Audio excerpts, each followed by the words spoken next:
నమస్తే. Analysis with professor Nageshwar కార్యక్రమానికి స్వాగతం. ఈనాటి కార్యక్రమంలో విశ్లేషణ అందించేందుకు ప్రొఫెసర్ నాగేశ్వర్ గారు ఎన్టీవీ స్టూడియోలో సిద్ధంగా ఉన్నారు. నమస్కారం నాగేశ్వర్ గారు. నాగేశ్వర్ గారు, రేపు మొత్తానికి ఒక జడ్జిమెంట్ డే.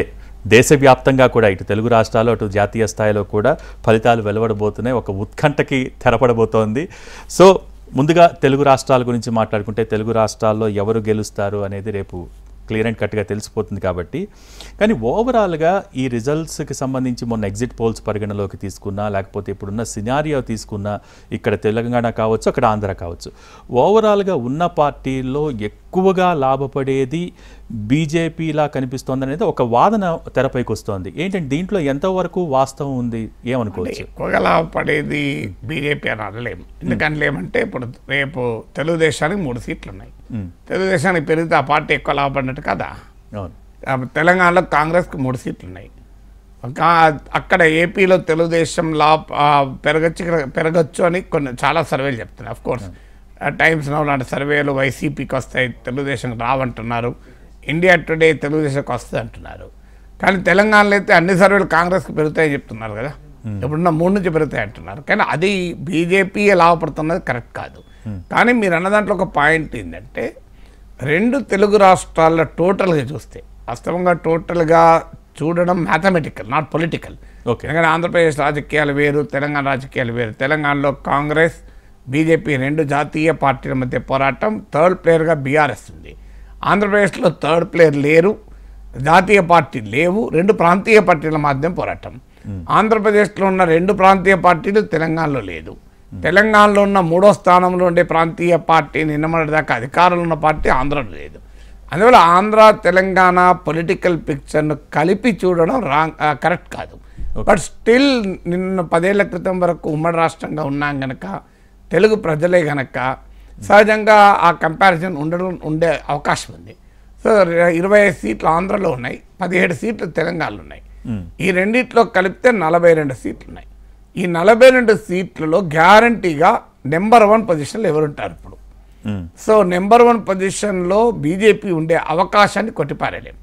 ఒకవేళ ఆంధ్రప్రదేశ్లో గనక 25 సీట్లు ఏకపక్షంగా, అంటే 2019లో జగన్కు 22 వచ్చాయి, ఇప్పుడు మళ్ళీ వైసీపీకో లేదా టీడీపీకో ఏకపక్షంగా వస్తే తప్ప అవకాశం లేదు. ఏకపక్షంగా వచ్చినా కూడా మీకు ఇప్పుడు ఉదాహరణకు వస్తే వైసీపీకి రావాలి. ఎందుకంటే వైసీపీ ఒక్క పార్టీగానే పోటీ చేసింది కనుక 22 లాస్ట్ టైం లాగా 22 26 తెచ్చుకుంటే ఒకవేళ. కానీ కూటమి కనుక వచ్చింది అనుకోండి, సో ఆ కూటమిలో టీడీపీ పోటీ చేసింది 17 సీట్సే, 6 బీజేపీ 2 జనసేన పోటీ చేసింది. అందువల్ల 17 సీట్లు పోటీ చేసి 17 వస్తే తప్ప. అందువల్ల కానీ బీజేపీకి వచ్చే వరకు తెలంగాణలో 8, 9, 10 ఇంకెక్కువ వస్తాయని కూడా ఊహగానే ఉన్నాయి. సో అక్కడ కూడా ఆంధ్రప్రదేశ్లో ఒకవేళ కూటమి స్వీప్ చేస్తే ఒక 4-5 సీట్లు బీజేపీకి రావచ్చు. అంటే డబుల్ డిజిట్లో తెలుగు నాట బీజేపీ సీట్లు రాబోతున్నాయి. బహుశా అన్ని పార్టీలు మొత్తం 42 సీట్లు తెలుగు వాళ్ళ ఎంపీలను లెక్కేస్తే తెలుగు ఎంపీల్లో మొదటిసారిగా బహుశా బీజేపీ ఎంపీలు గణనీయంగా కనబడబోతున్నారు. సో ఇదొక లాస్ట్ 2019 తీసుకుంటే మీకు తెలుగు ఎంపీల్లో బీజేపీ వాళ్ళు 4 ఆ తెలంగాణకు చెందిన 4 తప్ప ఇంకెవరు లేరు. మీరు తెలంగాణకు బీజేపీ ఎంపీలు తెలుగు ఎంపీల్లో బీజేపీ వాళ్ళు ఎవరున్నారు? సో అందువల్ల బీజేపీ ఒక రకంగా సిగ్నిఫికెంట్ బెనిఫిషరీ కాబోతోంది. దీనికి కారణాలు ఏంటి అని ఆలోచించడం, మొదటిది తెలుగుదేశం పార్టీ బీజేపీకి ఆంధ్రప్రదేశ్లో భారీ ఎంట్రీ ఇస్తుంది. సో లేకపోతే తెలుగుదేశమే పొత్తు పెట్టుకోకపోతే బీజేపీకి ఏముంది? ఆంధ్రప్రదేశ్లో 100 కన్నా తక్కువ వచ్చాయి. లాస్ట్ టైం 1% ఓటింగ్ వచ్చింది. మరి బీజేపీతో ఎందుకు పెట్టుకున్నది మనందరికీ తెలుసు. బీజేపీతో ఓట్లు కలుస్తాయని తెలుగుదేశం పెట్టుకోలేదు. ఏమైనా ఇంకా ఓట్లు పోతాయన్న భయమే తెలుగుదేశం శ్రేణుల్లో ఉండే.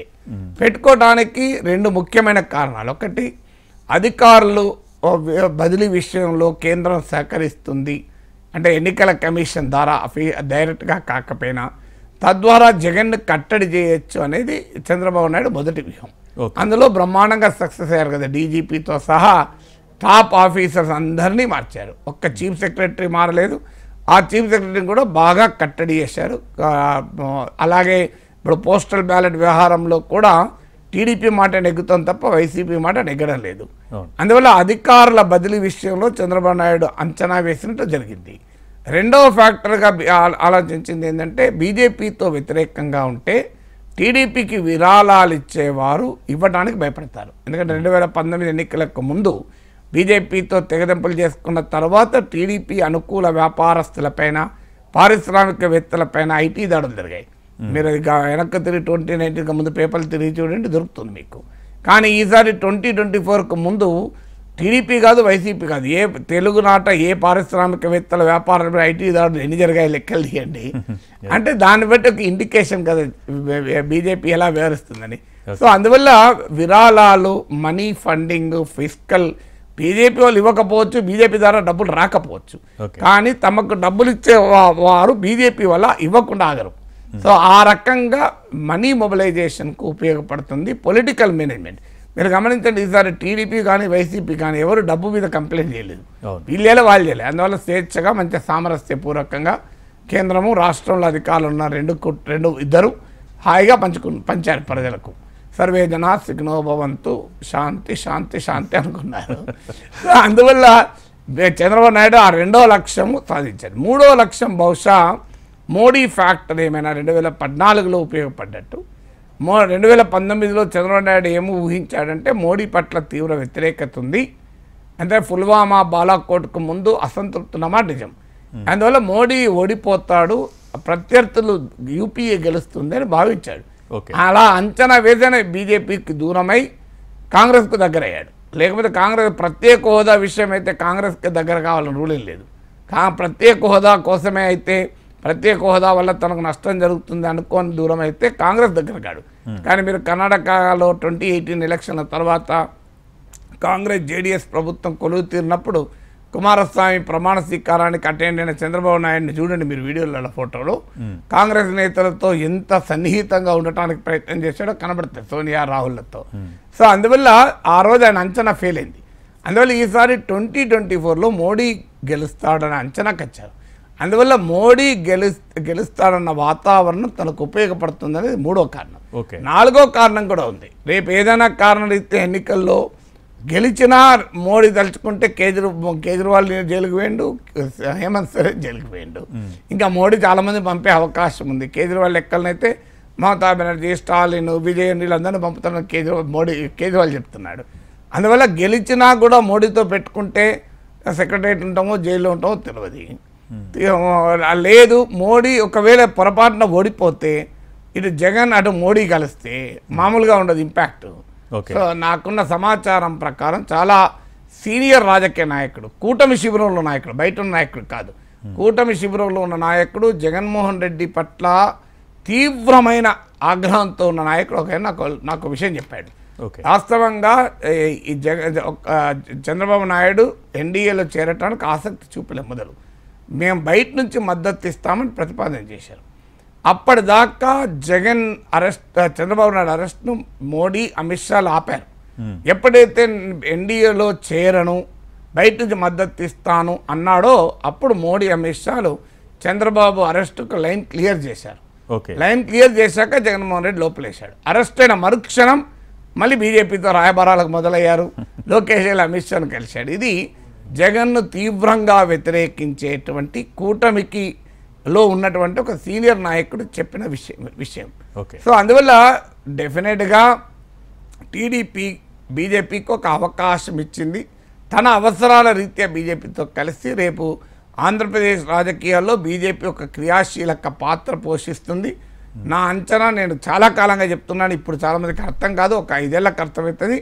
చూడండి అది తెలుగుదేశానికే ప్రమాదం. నేను ఉదాహరణతో కూడా చెప్పాను. శివసేన బీజేపీతో కలిస్తే శివసేన దెబ్బతిన్నది, జేడీయూ లోక్ జనశక్తి పార్టీలు బీహార్లో బీజేపీతో కలిస్తే దెబ్బతిన్నవి, జేడీఎస్ కర్ణాటకలో కలిస్తే దెబ్బతిన్నది, శిరోమణి అకాలీదళ్ పంజాబ్లో కలిస్తే దెబ్బతిన్నది, ఏడీఎంకే తమిళనాడులో కలిస్తే దెబ్బతిన్నది. ఇప్పుడు ఇన్ని పార్టీలు ఉదాహరణ చెప్పండి, ఇది ఒక్క స్టేట్లో జరిగింది కాదు కదా, ఇది ఇన్ని స్టేట్లలో జరిగింది. ఇదే అయినప్పుడు ఆంధ్రప్రదేశ్లో ఇంకో రకంగా ఉంటుందా? సో అందువల్ల గెలిచినా ఓడినా బీజేపీ ఛాలెంజ్ టీడీపీకి ఎక్కువ ఉంటుంది. కానీ అది ఇప్పుడున్న అవసరాల రీత్యా చంద్రబాబు నాయుడు గుర్తించడానికి రెడీగా లేడు, కానీ కింద టీడీపీ శ్రేణులని గుర్తించాయి. అందువల్ల బీజేపీకి టీడీపీ ఎంట్రీ ఇచ్చింది. తెలంగాణలో కాంగ్రెస్ ఒక రకంగా ఎంట్రీ ఇచ్చిందని చెప్తాను నేను. బీఆర్ఎస్ ఇచ్చింది ఏంటంటే బీఆర్ఎస్ కావాలని ఇవ్వలే, బీఆర్ఎస్ బలహీనపడడంతో బీఆర్ఎస్ ఓటింగ్ కాస్త బీజేపీకి షిఫ్ట్ అయింది. కారణం ఏంటంటే 2014లో బీఆర్ఎస్ అధికారంలోకి వచ్చాక బీజేపీతో పోరాడటానికి ఎక్కడ ఆసక్తి చూపలే. మీకు ఒక రకంగా బీజేపీతో సన్నిహితంగా ఉన్నారు. మీకు మిషన్ భగీరథ మోడీ వచ్చి గజ్వేల్లో ప్రారంభించాడు, హైదరాబాద్ మెట్రో మోడీని వచ్చి ప్రారంభించాడు. దుబ్బాకలో బీజేపీ సర్ప్రైజింగ్గా బీఆర్ఎస్ను ఓడించిన తర్వాత, అంటే అటు సిద్దిపేట ఇటు గజ్వేలు నటనడమా దుబ్బాక. సో ఆ దుబ్బాకలో ఓడిపోయాక కేసీఆర్ కాక తగిలి అప్పుడు మోడీని విమర్శించడం మొదలుపెట్టాడు. అప్పటిదాకా లేదు. సో ఇది బీఆర్ఎస్ను బాగా దెబ్బతీసింది. ఇప్పుడు ఇవాళ బీఆర్ఎస్ ఓటు బీజేపీకి ఎందుకు షిఫ్ట్ అవుతుంది? బీజేపీని ఎదుర్కోవడంలో బీఆర్ఎస్ ఏనాడో ఆసక్తి చూపలేదు. ఇక కాంగ్రెస్ పార్టీ ఇప్పుడు డిసెంబర్లో అధికారంలోకి వచ్చింది. నేను చాలాసార్లు చెప్పాను, డిసెంబర్లో అధికారంలోకి వచ్చాక ఏప్రిల్ వరకు మీకు కాంగ్రెస్ పార్టీ నాయకులు ఎక్కడైనా బీజేపీని విమర్శించిన ఉదాహరణ చూడండి. ఎప్పుడూ ఒకసారి మోడీ విధానాలు విమర్శించారు కానీ లేదు. చివరిన ఎన్నికల క్యాంపెయిన్ జరుగుతున్న సమయంలో చివరి దశలో రేవంత్ రెడ్డి బీజేపీని విమర్శించారు. కానీ ఏ కాంగ్రెస్ మంత్రి కూడా బీజేపీని విమర్శించలేదు. మీరు ఎక్కడైనా లెక్కలు తీయండి, కాంగ్రెస్ మంత్రులు 12 మంది మంత్రులు ఉన్నారు కదా, వాళ్ళ పేరుతో మీరు గూగుల్లో కొట్టండి, వాళ్ళు బీజేపీ పైన ఎన్ని స్టేట్మెంట్లు ఇచ్చారో మీకే తెలుస్తుంది. సో వాళ్ళ ఎంత మేరకు చాలా తక్కువ. వాళ్ళు ఏదన్నా ఓ కాన్స్టిట్యున్సీలో బీజేపీ పోటీ ఉన్నప్పుడు విమర్శించక తప్పదు కదా. కానీ but very very minimal attack అని బీజేపీ. అందువల్ల తెలంగాణలో బీఆర్ఎస్ పోరాడలేదు, తమకు దెబ్బ తగలేదక్క. కాంగ్రెస్ పోరాడలేదు. ఇక మన బీజేపీ పెరగకపోతే ఏం చేస్తారు? పోరాడేటువంటి కమ్యూనిస్టులకు బలం లేదు. అందువల్ల ఇవాళ తెలంగాణలో ఒక రకంగా బీఆర్ఎస్ కాంగ్రెస్ల వైఫల్యము, ఆంధ్రప్రదేశ్లో చంద్రబాబు నాయుడుకున్న అవసరం ఇవాళ బీజేపీని తెలుగునాట ఒక బలమైన శక్తిగా నిలిపి బహుశా 42 తెలుగు ఎంపీల్లో హైయెస్ట్ బీజేపీ వారు ఉండే ఒక ప్రత్యేక పరిస్థితిని తీసుకొచ్చారు. రైట్, చాలా మంచి విశ్లేషణ అండి. అంటే మీరు చెప్పిన దాంట్లో 2 తెలుగు రాష్ట్రాల్లో కలిపి బిగ్గెస్ట్ బెనిఫిషియరీ బీజేపీ ఉంటుందని అనడం లేదు, కానీ ఉండే అవకాశాన్ని కానీ ఇక్కడ ఇంకో చిన్న విషయం అండి. తెలంగాణకు సంబంధించి మాట్లాడుకుంటే ఇందాక లక్ష్మణ్ కూడా చెప్తూ ఉన్నారు, ఈసారి ఎగ్జిట్ పోల్ చూస్తే బీజేపీకి ఎక్కువ సీట్లు వస్తాయని చెప్తున్నారు. సరే, సీట్ల విషయం పక్కన పెట్టండి, కానీ మీరు గమనించాల్సిన విషయం ఏంటంటే బీజేపీ ఓటింగ్ షేర్, అంటే ఓట్ షేర్ అనేది చాలా బాగా పెరగబోతోంది. దాన్ని మీరు గమనించండి అంటున్నారు. కానీ ఇక్కడ ఇందాక మీరు అనేక కారణాలు చెప్పారు. ఆ కారణాల వల్ల ఒక వేవ్ వల్ల పెరిగిన ఓటింగ్ శాతం పెరిగింది అనుకోవాలా బీజేపీ షేర్లు. కానీ ఈ పెరిగిన ఓటింగ్ అనేది ఒక శాశ్వతమైన పునాదిగా బీజేపీకి ఉండే అవకాశాలు ఉంటాయంటారా? అంటే మీకు బీజేపీ ప్రత్యేకత అంటే ఏమీ లేని చోట కూడా వటవృక్షాలు నిర్మించగలుగుతుంది. ఇప్పుడు బెంగాల్లో బీజేపీకి ఏముంది? 2%, 3% ఓటింగ్ లేకుండే. ఇవాళ బెంగాల్లో తృణమూల్ కాంగ్రెస్కు బలమైన ప్రత్యర్థి బీజేపీ. 2019 ఎన్నికల్లో 40% ఓటింగ్ వచ్చి 18 సీట్లు గెలుచుకున్నారు. సాధారణంగా అది పార్లమెంట్ ఎన్నికలే, తర్వాత ఉండదు అనుకున్నారు. కానీ అసెంబ్లీ ఎన్నికలకు వచ్చే వరకు 37% ఓటింగ్ రిటైర్ అయింది. 37% వచ్చింది, కేవలం 3% తగ్గింది. అందుకే 77 సీట్లు వచ్చాయి. అఫ్కోర్స్ 200 సీట్లు మమతకు రావచ్చు, కానీ బీజేపీ తన ఓటింగ్ నిలుపుకుంది. త్రిపురలో 1% ఓటింగ్ ఉండే. 5 ఏళ్లలో గవర్నమెంట్ వచ్చేసింది, అధికారంలోకి వచ్చింది. ఎందుకంటే BJP style of functioning completely different. చాలామందికి అర్థం కాదు ఇది. ఇవాళ తమిళనాడులో వివిధ సర్వేలు చెప్తున్నాయి మోర్ దెన్ 10% వస్తుంది. కేరళలో ఇప్పుడు యాక్సిస్ మై ఇండియా సర్వే 27% ఇచ్చారు. మరి చూడాలి రేపు ఎన్నికల్లో రిజల్ట్లు ఏముంటుందని. 29% ఎల్డీఎఫ్కి వచ్చింది. ఓకే, సో అంటే ఎల్డీఎఫ్తో పోలిస్తే కేవలం 2% తక్కువ. ఎల్డీఎఫ్ కేరళలో అధికారం ఉంది, అసలు బీజేపీకి ఎంట్రీ లేదు. ఇప్పుడు 2-3 సీట్లు వస్తాయని అంటున్నారు. ఇప్పుడు మీకు త్రిశూర్లో మలయాళీ ప్రముఖ నటుడు సురేష్ గోపి, తిరువనంతపురంలో శశి థరూర్ పైన కేంద్ర మంత్రి ఆర్వీఆర్ చంద్రశేఖరరావు, వీళ్ళు బలమైన పోటీ ఇస్తున్నారు. మొదటిసారి కేరళ సమాజంలో క్రిస్టియన్ ఓటు బీజేపీ షిఫ్ట్ అవుతుంది. సో ఇప్పుడు యాక్సిస్ మై ఇండియా సర్వే ప్రకారం అయితే 23% మీకు క్రిస్టియన్ ఓటు బీజేపీకి షిఫ్ట్ అవుతుందని. సో ఇది ఒక మేజర్ చేంజ్ వస్తుంది. మరి తమిళనాడులో ఈ రిజల్ట్స్ ఇలాగే ఉంటే మాత్రం సౌత్ ఇండియాలో కర్ణాటకకి పరిమితమైన పార్టీ కాస్త తెలంగాణ నుంచి తమిళనాడు, కేరళ వరకు కూడా ఎక్స్పాండ్ అవుతుంది. ఎందుకంటే బీజేపీ ఇప్పుడు మీకు తెలంగాణలో మీరు లక్ష్మణ్ అనేది నిజం, 100% నిజం. ఎందుకంటే బీజేపీకి 2018లో 7% ఓటింగ్ వచ్చింది. 2019 లోక్సభ ఎలక్షన్లో 20% వచ్చింది. 20% ఇదేదో పార్లమెంట్ ఎన్నికల ఊపు తర్వాత నిలబడదు అనుకుంటే 2023 అసెంబ్లీ ఎలక్షన్లకు వచ్చే వరకు 14% నిలబడ్డది. అంటే 20%లో కేవలం 6%. బెంగాల్ లాగానే మీరు గమనిస్తే, బెంగాల్ అంతా కాకపోయినా, ఎందుకంటే ఇక్కడ కాంగ్రెస్ బలంగా ముందుకొచ్చింది కనుక బెంగాల్ రిపీట్ కాలేదు. కానీ బట్ 20%లో ఒక 6% కోల్పోయి 14% నిలబడ్డాయి. అంటే డబుల్ అయింది 7 to 14. అవునంతే. ఇప్పుడు ఏ లెక్క ప్రకారం చూసినా నా అంచనా 25% మినిమం ఉంటుంది. It can go up to 35% BJP voting. మీరు చూడండి, బీజేపీ ఓటింగ్ 25 to 35% మధ్యలో ఉంటుంది. So this will be the range. మీరు రేపు రిజల్ట్తో మళ్ళీ కూర్చుంటా కదా, నేను ఇక్కడే చూపెడతాను మీకు. సో అందువల్ల ఇది మామూలు విషయం కాదు కదా. సో బీఆర్ఎస్ ఓటింగ్ చాలా నియోజకవర్గాల్లో సగానికి సగం తగ్గుతుంది. సగానికి సగం నా అంచనా అయితే. సో ఇప్పుడైతే నేనేమి ఓటర్లను ప్రభావితం చేసే లేదు కనుక, కానీ డే 1 నుంచి చెప్తుంది, ఇది ఇవాళ కొత్త చెప్పేది కాదు. సో అందుకే నిన్న కేసీఆర్ ఏమన్నాడు, సీట్లు మనకు ముఖ్యం కాదు, వస్తే రావు అన్నాడు. మరి ఏం ముఖ్యం ఉంటాయి? సో సీట్లు ముఖ్యం కాకపోతే రాజకీయ నాయకులకి ఏం ముఖ్యం ఉంటాయి? స్వీట్లు ముఖ్యం ఉంటాయి కదా, సీట్లే కదా ముఖ్యం ఉండేది. సో సీటుగా ఉండేది సీటే. సో కేసీఆర్ ఎందుకంటున్నాడు, నేను కౌంటింగ్ ముందే చేతులు ఎత్తేసింది కదా, నా బహుశా రేపు తెలంగాణ భవన్ కూడా రాడు కేసీఆర్. రిజల్ట్ కూడా పట్టించుకోడు, ఆయన పని ఆయన చేసుకుంటూ పోతాడు, ఎందుకంటే అక్కడ ఏం లేదు రిజల్ట్. సో అందువల్ల మీకు బీజేపీ బలం పెరుగుతుందన్న దానికి ఇది ఒక ఉదాహరణ.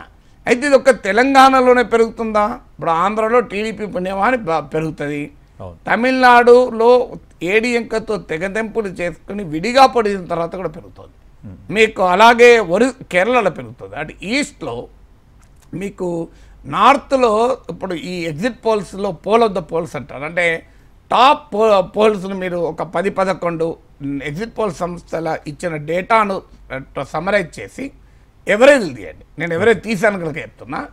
దాదాపు ఒక 30 సీట్స్ ఏవో నార్త్ అండ్ వెస్ట్లో కోల్పోతున్నారు.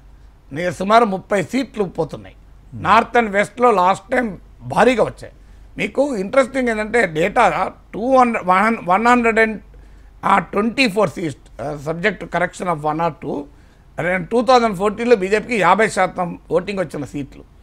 సో 2019లో 246 సీట్లలో 50% ఓటింగ్ వచ్చింది. నార్త్ అండ్ వెస్ట్ ఇండియాలో 90% సీట్లు వచ్చాయి. సో 55% ఓటింగ్ వచ్చింది 2019లో. సో ఇక్కడ ఈ బలమైన కోట అయిన నార్త్ అండ్ వెస్ట్లో ఒక 30 సీట్లు పోతున్నాయి.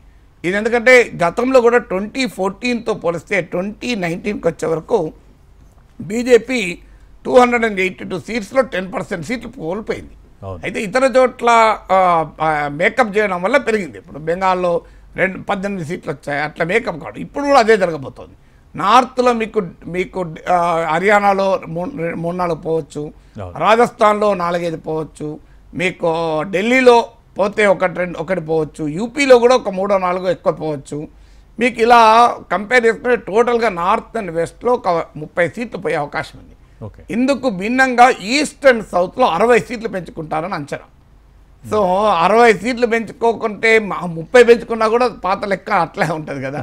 సో అంటే ఎందుకు పెరుగుతోంది బీజేపీ? మరి ఇక్కడ పెరుగుతోంది. సో ఈ పెరగడానికి కారణాలను అన్వేషించకుండా బీజేపీ ప్రత్యర్థులు బీజేపీని ఎదుర్కోలేరు. చాలా క్లియర్గా ప్రాంతీయ పార్టీలను కూడా ఛేదించి బీజేపీ గెలుస్తుంది. ద్రవిడియన్ మూమెంట్, హిందుత్వ పాలిటిక్స్కు complete opposing socio political thought బలంగా ఉండే తమిళనాడులో పెరుగుతోంది. కమ్యూనిస్టు ఉద్యమాలు, మైనారిటీలు, ఈ రెండు బీజేపీకి ఎట్టి పరిస్థితుల్లో దగ్గర రానియని అంటారు. సో అక్కడ కూడా పెరుగుతున్నారు. ఈ మన మామూలు పెరుగుదలకు కాదు కదా ఇది. అందువల్ల బీజేపీని విమర్శించే వాళ్ళు ఒక మూర్ఖత్వంలో ఉంటారు. బీజేపీ పెరుగుతున్నా కూడా పెరగడం లేదు. నన్ను చాలామంది మా వామపక్ష మిత్రులు అంటారు, మీరు బీజేపీ పెరుగుతుందని చెప్తున్నారండి, ఇలా మారిపోయారేంటి మీరు బీజేపీకి అనుకూలంగా మాట్లాడారు. అరే వాడు పెరుగుతలేని నేను ఏమనాలి? అంటే కమ్యూనిస్ట్ అభిమానులకు ఏంటంటే బీజేపీ ఘోరంగా దెబ్బతింటోంది, మోడీ పట్ల తీవ్రమైన ప్రజా వ్యతిరేకత ఉంది, ఎక్కడ చేసినా ప్రజలు మోడీని ఓడించడానికి సమరసిద్ధులవుతున్నారు. ఇలా చెప్తే ఆనందం, అది అబద్ధం కదా, రియాలిటీ చెప్పాలి కదా. బీజేపీ వ్యతిరేకులు చేస్తున్న పెద్ద పొరపాటు ఏంటంటే వారు తమ కోరికను తాము చూసే వాస్తవాన్ని మిక్సప్ చేస్తున్నారు. సో రెండు మిక్సప్. తమ కోరిక ఏంది? బీజేపీని ఓడించాలని. బీజేపీ ఓడిపోవాలన్నది వాళ్ళ కోరిక, కానీ వాస్తవము అందుకు భిన్నంగా ఉంది. కానీ అంగీకరించడం రెడీగా లేరు. రిజల్ట్స్ వచ్చేదాకా బీజేపీ ఏం లేదు అనుకుంటే ఆనందపడుతుంటారు. బీజేపీ వచ్చినాక ఏమవుతారు? మతంతో గెలిచిందంటారు, ఉన్మాదంతో ఏదో ఒక కారణం చెప్పి వాడు గెలవడానికి, అల్టిమేట్గా గెలవడానికి కారణాలు ఏమున్నా ఓడటానికి కారణాలను ఓడిపోయిండు గెలిచినదే కదా, నిలబడేది అల్టిమేట్గా అదే కదా. అంటే వీళ్ళు అర్థం చేసుకుంది ఏంటంటే బీజేపీ పెరుగుదలకు ఏ ఫ్యాక్టర్స్ కారణము అనేది బీజేపీ ప్రత్యర్థులు అర్థం చేసుకోకపోవడం వల్ల తమ ఒక విష్ఫుల్ థింకింగ్లో, అంటే బీజేపీ పట్ల తమ కోపం ఉంది కనుక బీజేపీ ఏమీ లేదు, బీజేపీ పట్ల కోపం ఉంది కనుక మోడీ ఏం చేయలేదు, ఈ భ్రమంలో ఉంటున్నారు. వాస్తవంగా చాలామందికి అర్థం కాదు. కేవలం హిందూ ముస్లిం అంశం వల్ల కాదు మీకు అయ్యేది. మీకు ఆ విషయం వచ్చినప్పుడు నేను చెప్తాను, ఆ ప్రశ్న వచ్చినప్పుడు. There are several factor for the BJP growth. అందువల్ల ఈ 2 తెలుగు రాష్ట్రాల్లో బీజేపీ పెరుగుదల అనివార్యం. మీరు గమనించండి, గ్యారంటీగా సీట్లతో సంబంధం లేదు. ఎన్ని సీట్లు వస్తే రేపు తర్వాత చర్చ. కానీ ఖచ్చితంగా 2024లో బీజేపీ గతంతో పోలిస్తే 2 తెలుగు రాష్ట్రాల్లో బలమైనటువంటి ఫోర్స్గా ఎమర్జ్ అవుతుందన్నది నిజం. నాగేశ్వర్ గారు, ఇందాక మనం బీజేపీ తెలుగు రాష్ట్రాల్లో బీజేపీ బిగ్ బెనిఫిషరీ ఈ అంశాల గురించి మాట్లాడుకున్నాం. అయితే గతంలో మీరు అన్నారు ఏది ఏమైనా ఎవరు గెలిచినా ఎవరు గెలిచినా మొత్తానికి ఓవరాల్ సినారియోలో పవన్ కళ్యాణ్ అనే వ్యక్తి man of the match, Pawan Kalyan game changer అని ఫస్ట్ మీరే అన్నారు ఇదే షోలో. సో ఏంటి ఇప్పటికీ ఇన్ని విశ్లేషణల తర్వాత కూడా ఇంకా అదే స్టాండ్లో ఉన్నారా మీరు? అంటే గేమ్ రిజల్ట్ లేకముందు గేమ్ చేంజర్ అని నేను ఎట్లా అంటాను అనలేదు. నేను అన్నది ఏంటంటే, మీరు అన్నది మ్యాన్ ఆఫ్ ది మ్యాచ్ అన్న, మ్యాన్ ఆఫ్ ది దాంట్లో డౌట్ లేదు. గేమ్ చేంజర్ అంటే గేమ్ చేంజ్ అయితే గేమ్ చేంజర్ ఉంటాడు, గేమ్ చేంజ్ కాలేదనుకోండి. అఫ్ కోర్స్ ఆ మేరకైనా గేమ్ చేంజ్ చేశాడు, అందులో డౌట్ లేదు. కానీ మెయిన్గా man of the match real hero. 100% I still stand by. Me result తర్వాత కూడా చూడండి, పవన్ కళ్యాణ్ స్ట్రెంత్ పెరుగుతుంది. ఆయన జనసేనలో ఒక్కటే సీట్ వచ్చింది లాస్ట్ టైం, ఈసారి ఖచ్చితంగా అంతకన్నా ఎక్కువ వస్తాయి. లాస్ట్ టైం 6 నుంచి 7% ఓటింగ్ వచ్చింది, ఈసారి ఖచ్చితంగా అంతకన్నా ఎక్కువ ఓటింగ్ వస్తుంది. అఫ్ కోర్స్ ఆయన తక్కువ సీట్లో పోటీ చేశాడు. సో మనము ఎక్స్ట్రాపులేట్ చేసుకోవాల్సి ఉంటుంది స్టాటిస్టికల్గా. అప్పుడు 20-21 సీట్లో పోటీ చేశాడు. దాన్ని లాస్ట్ టైం పోటీ చేసిన సీట్లతో మనం ఎక్స్ట్రాపులేట్ చేసుకుంటే ఇంతకన్నా డెఫినెట్గా ఎక్కువ ఉంటుంది. అలాగే లాస్ట్ టైం ఆయన గాజువాక్లో భీమవరం 2 చోట్ల ఓడిపోయాడు. ఇప్పుడు ఖచ్చితంంగా పిఠాపురంలో గెలుస్తారు నా అంచనా. 15,000 మెజార్టీతో 10-15 మెజార్టీతో గెలుస్తారు అని నా అంచనా మినిమం. అయితే ఈ అంచనా చెప్తే జన సైనికులు ఒప్పుకోకపోవచ్చు, అంటే నేను మినిమం చెప్తున్నాను. అందుకే మ్యాక్సిమం అయితే 50,000 దాకా కూడా పోవచ్చు. సో ఒకవేళ బాగా ఊపుంటే 50,000 మెజార్టీతో కూడా పోవచ్చు. కానీ 10-15 మెజార్టీతో అయితే గెలవను. అల్టిమేట్గా మెజార్టీ ముఖ్యం కాదు. పవన్ కళ్యాణ్ అని నేను ఆంధ్రప్రదేశ్ శాసనసభ సభ్యుడిగా ప్రమాణం చేస్తున్నాను అయితే గ్యారెంటీ అంటాడు ఈసారి. పవన్ కళ్యాణ్ అభిమానులకు కావాల్సింది అదే కదా. సో అందువల్ల రేపు కూటమి అధికారంలోకి వస్తే ఉప ముఖ్యమంత్రి అవుతాడు, రాకపోయినా ఒక బలమైన ప్రతిపక్ష నేతగా పవన్ కళ్యాణ్ ఆంధ్రప్రదేశ్ అసెంబ్లీలో అడుగు పెట్టబోతున్నాడు. ఇందులో డిస్ప్యూటే లేదు కదా. సో ఇవన్నీ కూడా పవన్ కళ్యాణ్ పెడతాడు. ఎందుకు మరి ఇలా సాధ్యమవుతుంది? పవన్ కళ్యాణ్ చేసింది ఏంటి? ఒకటి, ఆంధ్రప్రదేశ్లో టీడీపీ జనసేన కలవడం ద్వారా 2 బలమైన సామాజిక వర్గాలు కలిశాయి, కమ్మ కాపు. మనందరికీ తెలుసు, వంగవీటి రంగా కాలం నుంచి కూడా గత 30 ఏళ్ళుగా మనకు తెలుసు, కమ్మ కాపుల మధ్య ఒక సయోధ్య అనేది ఒక అన్నేచురల్ సోషల్ కోలిషన్, అసహజమైన సామాజిక సంకీర్ణం, అసహజమైన రాజకీయ సంకీర్ణం. కొంత ఎన్టీ రామారావు టైంలో కొంత కలవచ్చు, బట్ స్టిల్ వెరీ అన్నేచురల్. కొంత 2014లో కొంత కలవచ్చు. కానీ నాకు తెలిసినంత వరకు నేను ఒక 30 ఏళ్ళుగా రాజకీయాలు పరిశీలిస్తున్నా, ఈ స్థాయిలో కమ్మ కాపు పొలిటికల్ కెమిస్ట్రీ ఎన్నడూ లేదు.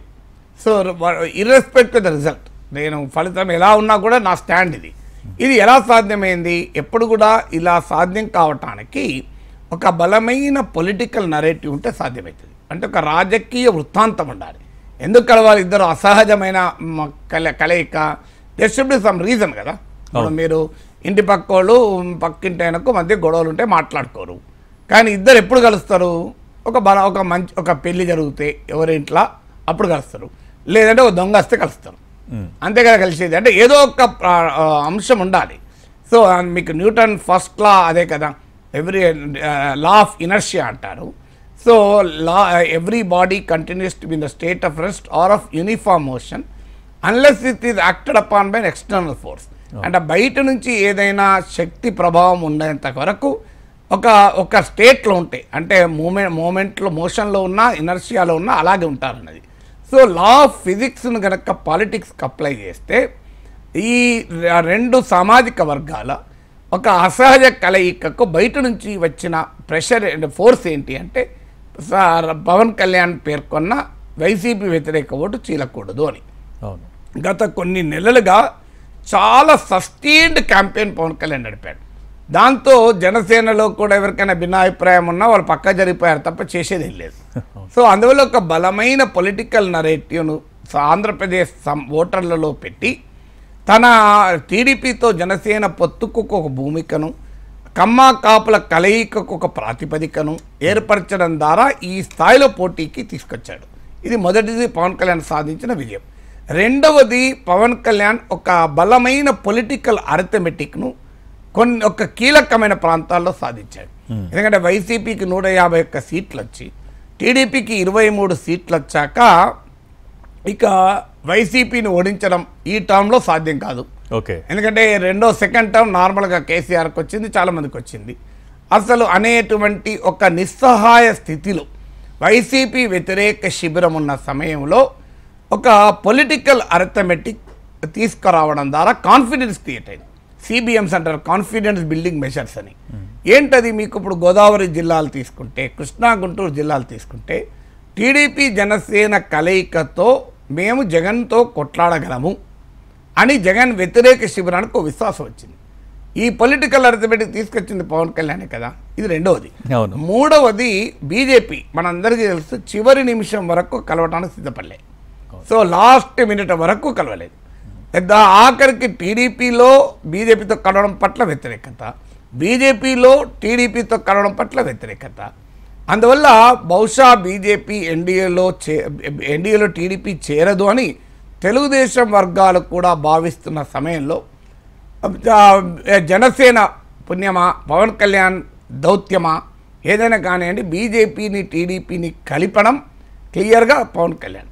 కలపడం వల్లనే ఇలా డీజీపీ మారిండు, అధికారులు మారిండ్రు, తెలుగుదేశానికి నిరాటంకంగా నిధుల ప్రవాహం రాగలిగింది. సో ఇవన్నీ ఎలా జరిగాయి? ఇవన్నీ పవన్ కళ్యాణ్ బీజేపీని తీసుకురావడం. లేదు. మూడవది, నాలుగవ పరిణామం ఏం మార్చాడు అంటే, టీడీపీ యొక్క క్లిష్టమైన సమయంలో ఉన్న పరిస్థితుల్లో చంద్రబాబు నాయుడు అరెస్ట్ అయ్యాడు. లోకేష్ న్యాయవాదులతో చర్చించడానికి కోట్ అండ్ కోట్ ఢిల్లీలో ఉన్నాడు చాలా రోజులు మీరప్పుడు. సో ఇక్కడ ఆంధ్రప్రదేశ్ క్షేత్రంలో ఎవరు లేరు. తెలుగుదేశం పార్టీ ఒక నిర్వీర్యం, శ్రేణుల్లో ఒక నిస్పృహ, ఏం చేయాలనో అర్థం కాని పరిస్థితి. అలాంటి సిచ్యువేషన్లో రాజమండ్రి సెంట్రల్ జైలు దగ్గర పవన్ కళ్యాణ్ ప్రత్యక్షమయ్యాడు. సో చంద్రబాబు నాయుడు కలిసి వచ్చి ఒకవైపు బాలకృష్ణ, మరోవైపు లోకేష్ ఉండగా సెంట్రల్ మధ్యలో పవన్ కళ్యాణ్ ఉండి మేము టీడీపీతో పొత్తు పెట్టుకోబోతున్నాం అన్నాడు. అంటే ఒక స్ట్రాటజీనే కాదు, proper timing of the strategy కూడా కీలకం. ఒక వ్యూహమే కాదు, ఆ వ్యూహానికి ప్రాపర్ టైమింగ్ పెట్టాడు. ఈ ప్రాపర్ టైమింగ్ పెట్టడం వల్ల తెలుగుదేశం శ్రేణుల్లో ఒక ఉత్సాహాన్ని తీసుకొచ్చాడు. తెలుగుదేశం పార్టీ కన్నా కూడా ఆ టైంలో పవన్ కళ్యాణ్ ఎక్కువ ఫైట్ రోడ్డు మీదకి వచ్చాడు. సో టీడీపీ శ్రేణుల్లో ఒక నూతన ఉత్సాహాన్ని తెచ్చాడు. జనసేన పట్ల టీడీపీ వాళ్ళలో ఒక కమిట్మెంట్ పెంచాడు. నిజంగా చెప్పాలంటే టీడీపీ ఓస్ గ్రాటిట్యూడ్ టు పవన్ కళ్యాణ్. అందువల్ల ఇవాళ జనసేనకు ఓట్ ట్రాన్స్ఫర్ కావడానికి కూడా ఇదే కారణం. ఓట్ ట్రాన్స్ఫర్ కాకపోతే అంతగానే అన్యాయం ఇంకోటి ఉండదు. సో అందువల్ల ఇది ఒక నాలుగవ కారణంగా ముందుకొచ్చాడు. ఐదవది, పవన్ కళ్యాణ్కు ఓటింగ్ లేకపోవచ్చు, నాయకులు లేకపోవచ్చు, కార్యకర్త లేకపోవచ్చు, కానీ పవన్ కళ్యాణ్ చాలా మీటింగ్లో చెప్పినట్లు టీడీపీకి ఉన్న నిర్మాణ బలానికి పవన్ కళ్యాణ్ అభిమానుల దూకుడు జమైంది. అంటే ఒక అగ్గి పుడితే మా గాలి జోడైంది అనుకోండి, ఆ మంట బాగా ఎక్కువ కనబడుతుంది అని చెప్పి నువ్వు ఆడ అగ్గే లేదనుకోండి, నిప్పే లేదనుకోండి, నువ్వు గాలి ఎంత కొట్టినా ఏమీ కాదు. అందువల్ల అగ్గి లేనిది గాలి వల్ల ఉపయోగం లేదు, కానీ గాలి అగ్నిని ప్రజ్వలింపజేస్తుంది. అందువల్ల ఏం జరిగిందంటే టీడీపీకి ఉన్న నిర్మాణ బలం, కార్యకర్తల బలం, పవన్ కళ్యాణ్కున్న పవన్, అది పవన్ కళ్యాణ్ కూడా చెప్పాడు. సో ఈ పవన్ జోడైంది, మోడీ కూడా అన్నట్టున్నాడు గుర్తు, నాకు ఈ పవన్ అంటే ఆ గాలి జోడైంది. సో అది మీకు పవన్ జోడి కావడం అనేది తెలుగుదేశం జనసేనల లోక కళ్యాణ, వారి పార్టీల రాజకీయ కళ్యాణానికి కారణమైంది. సో అందువల్ల పవన్ కళ్యాణ్ అనే పేరులో ఉన్న లింక్ ఇది. సో అందువల్ల ఇదొక ముఖ్యమైన రీజన్ కదా మీకు పవన్ కళ్యాణ్ ప్రాధాన్యత అర్థమయ్యడానికి మనకు. సో అందువల్ల ఆంధ్రప్రదేశ్ రాజకీయాల్లో నేను అందుకే మ్యాన్ ఆఫ్ ద మ్యాచ్గా పవన్ కళ్యాణ్ అన్నాను. సో నిజంగా ఒకవేళ రేపు కూటమి గెలిస్తే I have no hesitation, Chandrababu Naidu కన్నా మ్యాన్ ఆఫ్ ద సిరీస్ కూడా పవన్ కళ్యాణ్కి ఇస్తాను. కూటమి గెలిస్తే, కూటమి ఓడిపోతే కూడా పవన్ కళ్యాణే మ్యాన్ ఆఫ్ ద మ్యాచ్, అందులో సమస్య లేదు. ఎందుకంటే అప్పుడు man of the series Jagan అవుతాడు. సో ఇంకెవరు లేరు కదా వేరే వాళ్ళైతే. సో అందువల్ల ఎట్టి పరిస్థితుల్లో పవన్ కళ్యాణ్ ఒక కీలక భూమిక పోషించాడు. అందులో తీవ్రమైన ఒత్తిళ్లలో ఈ భూమిక పోషించాడు. అసలు నువ్వు చంద్రబాబు నాయుడుకి అమ్ముడు పోయావు, కమ్మోళ్ళ చేతుల్లో కాపులో ఓట్లు పెడుతున్నావు, నీవు ముఖ్యమంత్రి కావాలని లేదు, నీకెందుకు 60 సీట్లు ముద్రగడ హరిరామ జోగేలు వైసీపీలో చేరేంత వరకు, అంటే జోగయ్య కొడుకు చేరేంత వరకు అసలు మామూలు కాదు, ఇటు అటు అసలు విపరీతం. ఇట్లా మనకు ఈగలు దోమలు కొడితే పిచ్చెక్కిపోతా అంటే చూడు, ఇలా అనుకుంటా అంటే చూడు, అలా ముసురుకున్న లేఖల మీద లేఖలు రాసి 60 సీట్లు 70 సీట్లు 20 ఒప్పుకుంటావా, నీ బలం ఎంత నీకే అర్థమైతే లేదని మామూలుగా లేదు కదా అటాక్. అవన్నీ వేసినా తన స్టాండ్ తను నిలబడ్డా, నాకు ఇంతకన్నా ఎక్కువ లేదు, నేను ఇంతే పోటీ చేస్తా, మీరు ఏమైనా చేయండి అన్నాడు. సో అందువల్ల ఆ కన్సిస్టెంట్గా పవన్ కళ్యాణ్ నిలబడ్డాడు. నాకేమి ప్రత్యేకంగా ఎవరు ఫ్రెండ్స్ కాదు, ప్రత్యేకంగా ఎవరు వ్యతిరేకం కాదు, రియాలిటీ చెప్పాలి కదా, వాస్తవాన్ని అంగీకరించాలి. అందువల్ల ఖచ్చితంగా Pawan Kalyan is the man of the match. ఈ 2024 ఎన్నికలు రియల్ హీరో. గేమ్ చేంజ్ అయితే డెఫినెట్గా మీరన్న గేమ్ చేంజర్ పదం కూడా వస్తుంది. గేమ్ చేంజ్ అవుతుందో లేదో ఇంకా కొన్ని గంటల్లో తేలంగా, నేను ఇప్పుడే గేమ్ చేంజర్ అన్నాను, కానీ ఆ మేరకైతే అప్ టు ఎలక్షన్స్ కూడా గేమ్ అయితే చేంజ్ చేశాడు. గేమ్ చేంజ్ అవుతుంది అన్న ఒక ఫీలింగ్ రావడానికి కూడా పవన్ కళ్యాణ్ కారణం. అయితే వాస్తవంగా పవన్ కళ్యాణ్ బలహీనతలు చాలా ఉన్నాయి, లేవని అంటలేదు. పవన్ కళ్యాణ్కు పార్టీ నిర్మాణం లేదు, తెలుగుదేశం నుంచి తీసుకొచ్చిన వాళ్ళకే టికెట్లు ఇచ్చారు, అది భీమవరంతో సహా. మీకు వైసీపీ నుంచి వచ్చిన నేతల టికెట్లు ఇచ్చారు, అది మనం అందరం చూసాం. భీమవరం అవనికి నుంచి అవనిగడ్డ వరకు ఇదే కదా ట్రెండ్. సో కానీ వ్యూహాత్మకంగా రాష్ట్రం అంతా పోటీ చేయలేదు. మీరు గమనిస్తే పవన్ కళ్యాణ్ ఏ బెల్ట్లోనైతే టీడీపీ జనసేన కమ్మా కాపుల కలయిక వల్ల వచ్చే ఒక ఒక క్వాలిటేటివ్ చేంజెస్ అక్కడే పోటీ చేశారు. మీరు జనసేన పోటీ చేసిన సీట్లలో నా అంచనా లెక్కలు కరెక్ట్గా తీయలే, కానీ 70-80% ఆ బెల్టే, ఇంకా వేరే బెల్ట్ లేదు. అనకాపల్లి కాకినాడ లోక్సభ సెగ్మెంట్లే కనబడతాయి మీకు. లేదంటే ఇటు వస్తే కృష్ణా మచిలీపట్నం, మీకు ఈ గుంటూరు, ఈ సెగ్మెంట్ దాటిపోలే. సో అందువల్ల డెఫినెట్గా Pawan Kalyan played a very important role in shaping the electoral scene in Andhra Pradesh. Right. ఇంకా తర్వాత ఇందాక మనం మాట్లాడుకుంటూ కూడా బీజేపీకి సంబంధించి మాట్లాడుకుంటూ పెరిగే ఓట్ షేర్కి సంబంధించి కావచ్చు, లేకపోతే బిగ్ బెనిఫిషరీ తెలుగు రాష్ట్రాల్లో ఇటువంటివి మాట్లాడుకుంటున్నప్పుడు మీరు ఒక మాట అన్నారు, ఇక్కడ హిందూ ముస్లిం అని ఒక సబ్జెక్ట్ని చెప్పారు, మీరు ప్రస్తావించారు. అంటే ఇప్పుడు మోడీ హ్యాట్రిక్ అని ఎగ్జిట్ పోల్స్ అన్నీ చెప్తూ ఉన్నాయి. సో ఇప్పుడు మోడీ గెలుస్తోంది హిందూ ముస్లిం మంత్రంతోనేనా అనే ఒక భావన, ఒక విశ్లేషణ జరుగుతుంది. ఏంటండి ఈ పాయింట్కి అర్థం? అంటే బీజేపీ ప్రత్యర్థుల యొక్క షార్ట్ సైటెడ్నెస్ అది. అంటే ఓన్లీ ఒక ఫ్యాక్టరే చూస్తారు. డెఫినెట్గా హిందుత్వ, హిందూ ముస్లిం, కమ్యూనల్ రెటోరిక్, మతపరంగా సమాజాన్ని విభజించడం బీజేపీ రాజకీయాల్లో ఉన్న ప్రధాన అస్త్రాలు. అందులో ఎవరికి డిస్ప్యూట్ లేదు. అందరికీ తెలుసు 2 సీట్ల నుంచి ఈ స్థాయికి బీజేపీ రావడంలో మతం ఎంత కీలక భూమిక పోషించిందో మనకు తెలియదు కాదు, అందులో ఎవరికి డిస్ప్యూట్ లేదు. కానీ అపోజిషన్ రైవల్స్ ఫెయిల్ అవుతున్నాయి అంటే ఇది ఒక్కటే చూస్తున్నారు. కానీ ఇది ఒక్కటి వల్లనే బీజేపీ గెలవడం లేదు. బీజేపీకి ఉన్న ఓటర్లలో 4 రకాల ఓటర్లు ఉంటారు. ఒక ఓటర్ ఏమో ఆర్ఎస్ఎస్ ఐడియాలజికలీ కమిటెడ్, ఇది చాలా చిన్న section.